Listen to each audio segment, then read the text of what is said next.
Hey, what's up guys, Steven here and welcome to a quick teardown on the UMi Rome. Now, if you have seen my unboxing video, then I wasn't quite sure if it's an IPS screen or AMOLED screen. And if you check this out here in complete darkness, then you can see that actually backlight is coming through, at least it looks like this. But yeah, some people, like the guy from Mobile Geeks told me it's an AMOLED screen, so well, I just want to find it out, so let's take it apart and let's see what we can find inside of the UMi Rome. So let's go. So there we go guys, here's the UMi Rome. Now this one here is from eFox, quite reliable shop, you can find a link down below in the description. And well, I did an unboxing on the smartphone, so you can check it out, link will be also down below in the description. So the UMi Rome is a very cheap smartphone, they claim it's an AMOLED screen, also I'm not really sure about the battery capacity, but anyway, let's just believe UMi, let's do a normal teardown and yeah, let's check out all the parts. So this phone has pretty cool style, or I would say design. So it comes with a removable back cover, which as you can see, it's a little bit curved, it's actually, nothing special, it just has some curved edges. And yeah, it's like the opposite of a Galaxy S6 Edge. It comes with a replaceable battery, so removable battery, you can take it apart, and there you can see 2500 milliamp hours. Well, the size you see, the battery is very thin, but quite big regarding the width and the height, but a very, very thin battery. Alright, so this is how it looks from the inside. As you can see, we have here a couple of screws all along the frame, so we'll just unscrew all of them, then we should actually be able to lift off the plastic, and then we can have a closer look at the display, motherboard and all the internal components. So let's just go guys.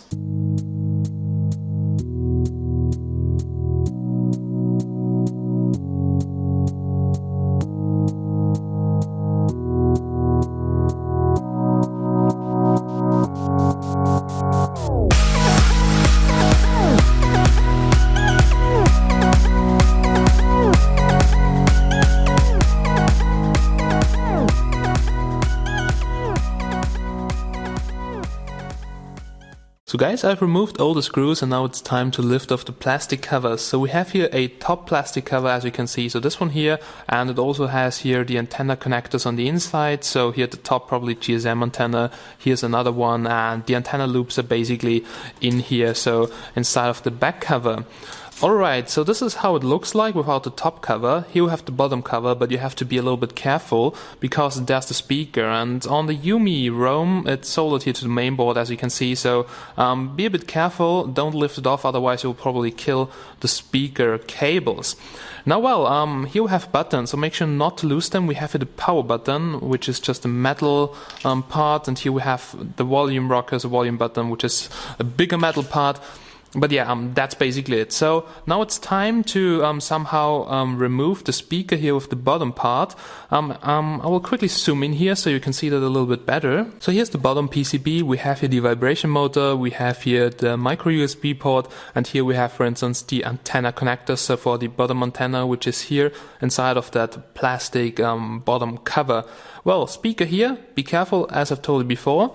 We can now remove here, for instance, the antenna cable, so just take a flathead screwdriver, or it should be right over here, and then just hold the mainboard down, or the PCB board, and gently lift off here the antenna cable. We have here a couple of screws, so no, it's actually just one screw placed right over here, so we'll just remove that screw. Then we should also be able to lift off the bottom PCB. And we just have to be a little bit careful. There must be a flex connector which connects the bottom PCB with the top motherboard, and it's probably here under the sticker. So now we should also lift off the sticker here a little bit. So be a bit careful with that. You don't want to kill the bottom PCB flex cable. And there we go. So let's quickly try that. So it should come off. So just use your fingernails to peel off here the sticker. And there we go. As you can see, here's the flex cable which connects the bottom PCB with the motherboard, and now you have to peel off the whole sticker here. So be a little bit careful, you don't want to kill your flex cable, right? And there we go, mission accomplished. Right, there we go. Now let's lift off the bottom PCB here. We just have to be a little bit careful with all the connectors. There is still some kind of tape holding everything in place. We have to peel this off. And now we should be able to lift this off. Also be careful here with the USB connector, which could be fixed inside of the case here, but well, comes off easily. So now you should be able to lift it off like this. You can see that the flex cable is here glued to the back of the display. So actually you should lift this off too. And yeah, also be careful with this one here. You don't want to kill it. And there we go. You can do it with a screwdriver, but be very careful. It's better probably with your finger or some credit card. And yeah, there we go. So now you need also to get out the vibration motor, which you can see right over here. So it's usually glued to the back here, and just go somewhere in there with a flathead screwdriver and try to lift this off. Okay.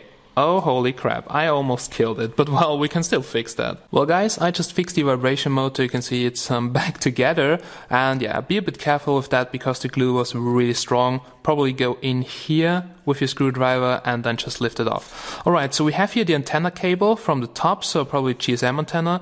Make sure not to kill that, so you can actually just take it off, and also remove the connection here from the motherboard. You can see it right over here. So just go in there with your fingernail and just pop off the antenna cable. Alright, be a bit careful here with the flex cable because it's connected to the back side of the motherboard, and now we have to remove all the screws here from the motherboard in order to get off the motherboard and to remove all the connectors.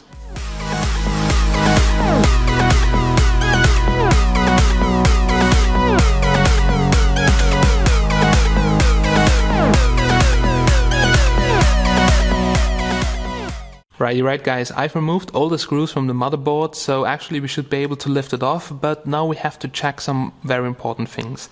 Now the buttons, they are basically fixed here inside of the chassis, and there are some screws securing them. Make sure you unscrew them, because otherwise if you will lift off the motherboard and it's still fixed here within the case, you will just kill the flex cable connection to your motherboard. Next step is get rid of the display flex cable, which is still connected to the motherboard. Now let me show you how to do that. So basically this connector here, so on the motherboard, has a little flap which you have to raise up, and then you can just pull out the flex cable. I usually do it like this. I go under there with my screwdriver very gently, so you can do it actually here too. Let me quickly rotate the device. There we go. So just go in there and gently peel off, or actually try to get out here the flex cable. So that's the display flex cable also for the digitizer, and now we should be able to lift off the motherboard without destroying any connection. But just be careful, probably there's another connection which we didn't see so far. Also make sure that this flex cable here is not glued anymore to the back of the screen. And there we go. As you can see, the motherboard comes off. Probably you have to move it a little bit in order to get out, but we'll just check all the connections because probably there's something under it, or maybe it's just the flex cable here which still holds it in place. Alright, it was the flex cable. As you can see, here we have now the motherboard. Then something I didn't see before is that here we have something which is probably digitizer display, so the flex cable is on the bottom side of the PCB. Be very careful with that when you dismantle your UMi, because you also have to remove that connection, and you can do it with a flathead just like this. Alright, so here we have the motherboard, and here's the bottom part with the display.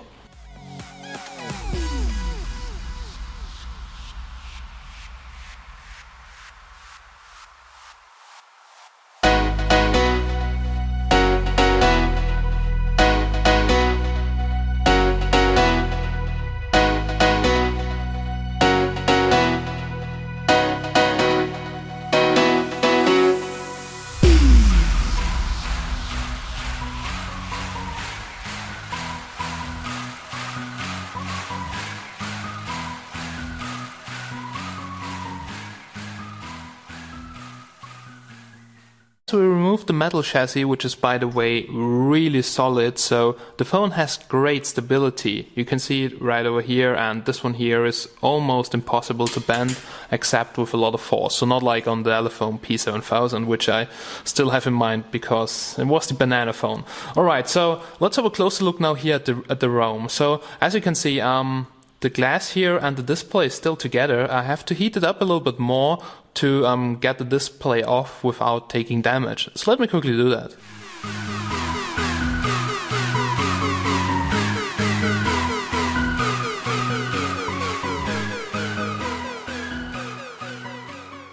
I've separated the glass front from the display, so here you can see it. So that's basically the digitizer. Now we have here the glass panel.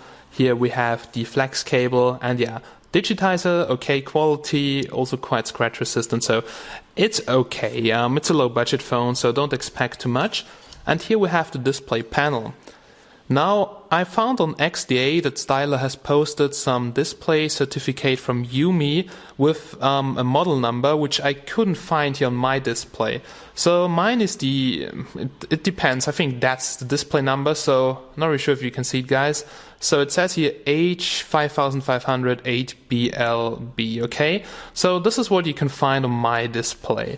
And this should be actually an OLED display, okay? Now, so far as I understand, OLED displays, they don't have a backlight unit, and please don't count me if I'm wrong. So actually, as I've told you, mechanical engineer, I don't have so much a clue from electronics, but just a little bit. And yeah, that's the unit. I have also taken apart, so you can see it. So actually, we can separate here all the different layers, and there we go. Now, yeah, we have here, first of all, the display unit. So the display only, okay? You can see this one here is very thin, just check this out, guys. And it's like a mirror here on the back side. Then here we have something which looks like a backlight unit.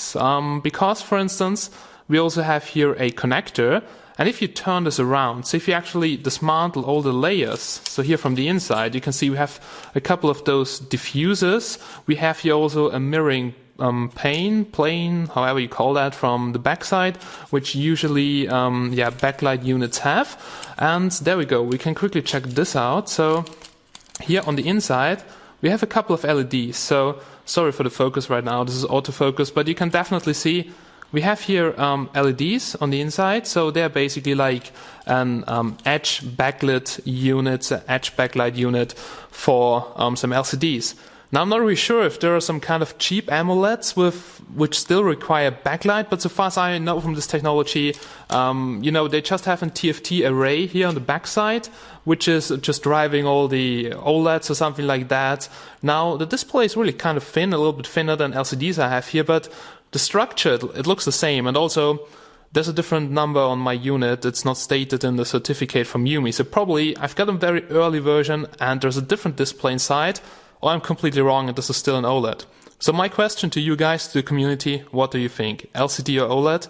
Now, I'm not quite sure, but why are there some LEDs inside? So like backlight units, so like edge backlights, which you have seen, and the mirroring back. So it looks like a backlight unit to me, even though the display itself, it's kind of thin. Also, the quality of the screen was really kind of bad. Now, I know it's a low budget phone and for that it's really okay, but I just don't like that you have some nice specs on the paper and in reality it just looks completely different. But don't get me wrong, this could be an AMOLED screen. I have no idea about that, so I'm asking you guys, what do you think? Write a comment down below. Probably let's get a discussion started. All in all, I have to say, the UMi Rome is not a bad phone at all. So yeah, for sure it's a low budget phone, but it gets the job done. And my review on the UMi Rome X, which is the improved version of the UMi Rome, which I can definitely recommend, will come very soon, so stay tuned. I just have to measure the battery capacity because, just check this out. So the battery looks quite thin, and this one here is like, I don't know, just a couple of millimeters thick. And also people reported that the battery life is not too good. Alright guys, so stay tuned for my full review. That was my dismantling video on the UMi Rome. Thanks for watching, have a nice day, and see you very soon in the next one.